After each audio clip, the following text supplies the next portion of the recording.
So guys welcome back to another video. അഥവാ ഇന്നത്തെ വീഡിയോയിൽ ഞാൻ നിങ്ങളായിട്ട് ഷെയർ ചെയ്യാൻ ഉദ്ദേശിക്കുന്നത് പറഞ്ഞാൽ നിങ്ങൾ പൊതുവെ എൻ്റെ തമ്പനയിൽ കണ്ടിട്ടുണ്ടാവും. ആ സെയിം കാര്യം തന്നെയാണ് ഇന്നത്തെ വീഡിയോക്ക് ഞാൻ നിങ്ങളായിട്ട് ഷെയർ ചെയ്യാൻ ഉദ്ദേശിക്കുന്നത്. അഥവാ ഓസ്ട്രിയക്ക് നമുക്കൊരു വർക്ക് വിസയ്ക്ക് അപ്ലൈ ചെയ്യാം. അപ്പോൾ വർക്ക് വിസ കിട്ടാൻ വേണ്ടിയിട്ട് നമുക്ക് ആദ്യം തന്നെ ഈ വർക്ക് വിസയ്ക്ക് അപ്ലൈ ചെയ്യല നമ്മൾ ചെയ്യേണ്ടത്. നമുക്ക് ജെനുവിൻ ആയിട്ടുള്ള ഒരു ജോബ് ഓഫർ കിട്ടാണ് നമുക്ക് ഫസ്റ്റ് ചെയ്യേണ്ടത്. അപ്പോൾ ആ ജെനുവിൻ ആയിട്ടുള്ള ജോബ് ഓഫർ കിട്ടാൻ വേണ്ടിയിട്ട് നിങ്ങൾ ചെയ്യേണ്ട കുറച്ച് കാര്യങ്ങൾ എന്തൊക്കെയാണെന്നൊരു വീഡിയോക്കകത്ത് ഞാൻ പറയാൻ പോകുന്നത്. അപ്പോൾ ഈ ചാനൽ നിങ്ങൾ ആദ്യമായിട്ടാണ് കാണുന്നതെങ്കിൽ തീർച്ചയായിട്ടും ചാനൽ ഒന്ന് സബ്സ്ക്രൈബ് ചെയ്യുക. നിങ്ങളുടെ ഫ്രണ്ട്സോ ആരെങ്കിലും ഒക്കെ പുറത്തോട്ട് നോക്കുന്നുണ്ടെങ്കിൽ നിങ്ങൾ തീർച്ചയായിട്ടും എന്ത് ചെയ്യുക, വീഡിയോ നിങ്ങൾ അവർക്കും കൂടെ ഒന്ന് ഷെയർ ചെയ്ത് കൊടുക്കാം. അപ്പോൾ ഓസ്ട്രിയനെ കുറിച്ചിട്ട് പറയുമ്പോൾ ഓസ്ട്രിയ എന്ന് പറഞ്ഞാൽ ഹൈലി ഡെവലപ്ഡ് ആയിട്ടൊരു കൺട്രിയാണ്. അതുപോലെ ഷെങ്കൻ കൺട്രിയാണ്. നമുക്ക് ആ ഓസ്ട്രേലിയയിൽ ഒരു ജോബ് കിട്ടിക്കഴിഞ്ഞാൽ നമുക്ക് ഓൾമോസ്റ്റ് എല്ലാ ഷെങ്കൻ കൺട്രീസിലും നമുക്ക് യാത്ര ചെയ്യാം. അതേപോലെ ഈ ജോബ് കിട്ടാൻ വേണ്ടിയിട്ട് നമ്മൾ ആദ്യം തന്നെ ചെയ്യേണ്ട കുറച്ച് കാര്യങ്ങളുണ്ട്. ആദ്യം തന്നെ ചെയ്യേണ്ടത് നിങ്ങൾ ജെനുവിൻ ആയിട്ടുള്ള ഒരു ജോബ് ഓഫർ കണ്ടുപിടിക്കുക എന്നുള്ളതാണ്.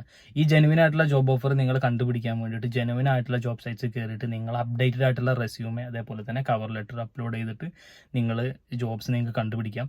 ഒരുപാട് അൺസ്കിൽഡ് അതേപോലെ തന്നെ സ്കിൽഡ് പൊസിഷനിൽ ജോബ്സ് അവൈലബിൾ ആണ്. അപ്പോൾ ഡയറക്റ്റ് നമുക്ക് ഓൺലൈനിൽ കയറിയിട്ട് നമുക്ക് ജോബിന് അപ്ലൈ ചെയ്യാം.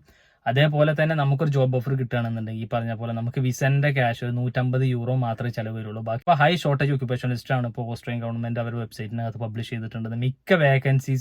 മിക്ക ജോബ്സിനും അതിനകത്ത് വേക്കൻസീസ് ഉണ്ട്. അപ്പോൾ നമുക്ക് ഡയറക്റ്റ് ആയിട്ട് അപ്ലൈ ചെയ്യാം. വർക്ക് പെർമിറ്റ് ഉണ്ട് എന്നുള്ള കാര്യങ്ങൾ കൂടി ഇതിനകത്ത് നോക്കാം. നമുക്ക് അവൈലബിൾ ആയിട്ടുള്ള വർക്ക് പെർമിറ്റ് 4 വർക്ക് പെർമിറ്റ് ആണ് ഇതിനകത്ത് വരുന്നത്. ഒന്ന് റെസ്ട്രിക്റ്റഡ് വർക്ക് പെർമിറ്റ്, അതായത് നിങ്ങൾക്ക് ഒരു 1 ഇയറിലോട്ട് ഡ്യൂറേഷൻ വരുന്ന ഒരു വർക്ക് പെർമിറ്റ് ആണ് അത്. അതേപോലെ തന്നെ സ്റ്റാൻഡേർഡ് വർക്ക് പെർമിറ്റ്, അഥവാ 2 വർഷത്തേക്ക് വരുന്ന വർക്ക് പെർമിറ്റ് ആണ്. അതേപോലെ തന്നെ അൺറെസ്ട്രിക്റ്റഡ് വർക്ക് പെർമിറ്റ്, അതായത് ഒരു 5 വർഷത്തേക്ക് വരുന്ന ഒരു വർക്ക് പെർമിറ്റ് ആണ്. അതേപോലെ തന്നെ 4ാമത്തെ വരുന്ന റെഡ് കാർഡ് വർക്ക് പെർമിറ്റ്, അഥവാ ഇത് 2 വർഷത്തേക്ക് വരുന്നതാണ്. അത് അപ്ലൈ ചെയ്യാനായിട്ട് വരുന്ന കോസ്റ്റ്, അപ്പോൾ വിസക്ക് നിങ്ങൾക്കൊരു ഇതുണ്ടാവും, എത്ര കോസ്റ്റ് വരും, എത്ര ചിലവ് വരും. അപ്പോൾ വിസക്ക് നമുക്ക് ആകെ വരുന്നത് 150 യൂറോ മാത്രമാണ് വരുന്നത്. ആയിട്ട് നിങ്ങൾക്ക് കിട്ടണമെന്ന് വെച്ച് കഴിഞ്ഞാൽ ഒരു വാലിഡ് ആയിട്ടുള്ള ജെനുവിൻ ആയിട്ടുള്ള ജോബ് ഓഫർ കിട്ടണം. ആ ജോബ് ഓഫർ കിട്ടാൻ വേണ്ടിയിട്ട് നിങ്ങൾ തന്നെ ഓൺലൈനിൽ അപ്ലൈ ചെയ്തിട്ട് ഒരു ജോബ് ഫൈൻഡ് ചെയ്യുക എന്നുള്ളതാണ്. അതേപോലെ തന്നെ കരിയർ ഗൈഡൻസ്, CV മേക്കിംഗ്, ഇങ്ങനത്തെ കാര്യങ്ങളൊക്കെ നിങ്ങൾക്ക് കൺസൾട്ടേഷൻ വേണമെങ്കിൽ തീർച്ചയായിട്ടും നമ്മളെ കോൺടാക്ട് ചെയ്യാം. അതിനുവേണ്ടി ഒരു അഫോർഡബിൾ ആയിട്ടുള്ള ചാർജ് നമ്മൾ ചെയ്തു തരുന്നുണ്ട്. ഓക്കെ, അപ്പോൾ നിങ്ങൾക്ക് തീർച്ചയായിട്ടും ഈ സ്ക്രീനിൽ കാണുന്ന നമ്പറിൽ കോൺടാക്ട് ചെയ്താൽ വിസ അതേപോലെ തന്നെ റിലേറ്റഡ് ആയിട്ടുള്ള ഇൻഫർമേഷൻസ് നിങ്ങൾക്ക്, അതേപോലെ തന്നെ CV, കവർ ലെറ്റർ, ജോബ് അസിസ്റ്റൻസും കാര്യങ്ങളും വേണമെന്നുണ്ടെങ്കിൽ തീർച്ചയായിട്ടും കോൺടാക്ട് ചെയ്യാം. നമുക്ക് ജോബ് കണ്ടുപിടിക്കാൻ നമ്മൾ എന്തൊക്കെ ചെയ്യണം എന്നുള്ളത്. ജോബ് കണ്ടുപിടിക്കാനായിട്ട് നിങ്ങളുടെ മുന്നിലുള്ള ഓപ്ഷൻസ്, ഒന്ന് നിങ്ങൾക്ക് വെബ്സൈറ്റിലൂടെ കണ്ടുപിടിക്കാം. രണ്ടാമത്തത് എന്ന് പറഞ്ഞു കഴിഞ്ഞാൽ നിങ്ങൾക്ക് റിക്രൂട്ട്മെന്റ് ഏജൻസി ത്രൂ ഡയറക്റ്റ് നിങ്ങളുടെ ഡോക്യുമെന്റ് അയച്ചു കൊടുത്തിട്ട് ഒരു പ്രോപ്പർ ആയിട്ടുള്ള വേക്കൻസീസ് വരുമ്പോൾ അവർ നിങ്ങൾ എന്തായാലും കൺസൾട്ട് ചെയ്യും. അപ്പോൾ ആ ഒരു ടൈപ്പിലുള്ള റെസ്യൂമെ നിങ്ങൾ ചെയ്തിട്ട് ജോബ് സൈറ്റ്സ്, ഒരുപാട് ജോബ് സൈറ്റ്സ് ഉണ്ട്. അപ്പോൾ നിങ്ങൾക്ക് സ്ക്രീനിൽ കാണാം, ഇത്രയും ജോബ് സൈറ്റ്സ് കയറിയിട്ട് നിങ്ങൾക്ക് ജോബിന് അപ്ലൈ ചെയ്യാം. അതേപോലെ സ്കിൽഡ് അൺസ്കിൽഡ് നോക്കിയിട്ട് അതായത് നിങ്ങൾക്ക് ഈസി ആയിട്ട് അപ്ലൈ ചെയ്യാം. അടുത്ത കേസ് നിങ്ങൾക്ക് കാണുന്ന സ്ക്രീനിൽ ഇതിന് വേണ്ട ഡോക്യുമെന്റ്സ് എന്തൊക്കെയാണ്. ഇതിന് വേണ്ടിയിട്ട് നിങ്ങൾക്ക് വരുന്ന ഡോക്യുമെന്റ് നിങ്ങൾക്ക് സ്ക്രീനിൽ കാണാം. ഇത്രയും ഡോക്യുമെന്റ് വിസന്റെ സമയത്ത് നിങ്ങൾക്ക് എന്ത് ചെയ്യണം, സബ്മിറ്റ് ചെയ്യേണ്ടതുണ്ട്.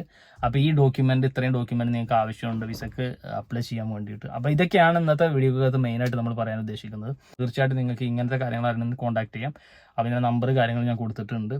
അപ്പോൾ ഇതൊക്കെയാണ് ഇന്നത്തെ വീഡിയോയിൽ നമ്മൾ പറയാൻ ഉദ്ദേശിച്ചത്. അപ്പോൾ വീഡിയോ നിങ്ങൾക്ക് ഇഷ്ടപ്പെട്ടെങ്കിൽ തീർച്ചയായിട്ടും വീഡിയോ ഒന്ന് സബ്സ്ക്രൈബ് ചെയ്യുക. അതുപോലെ തന്നെ നിങ്ങളുടെ ഫ്രണ്ട്സൊക്കെ ആരെങ്കിലും പുറത്തോട്ട് ജോലിക്ക് നോക്കണമെങ്കിൽ തീർച്ചയായിട്ടും നിങ്ങൾ എന്ത് ചെയ്യുക, അവർക്കും കൂടെ ഒന്ന് ഷെയർ ചെയ്ത് കൊടുക്കുക. അപ്പോൾ നമുക്ക് വീണ്ടും എന്ത് ചെയ്യുക, പുതിയൊരു വീഡിയോയുമായിട്ട് കാണുന്നവരെ good bye. Thank you for watching.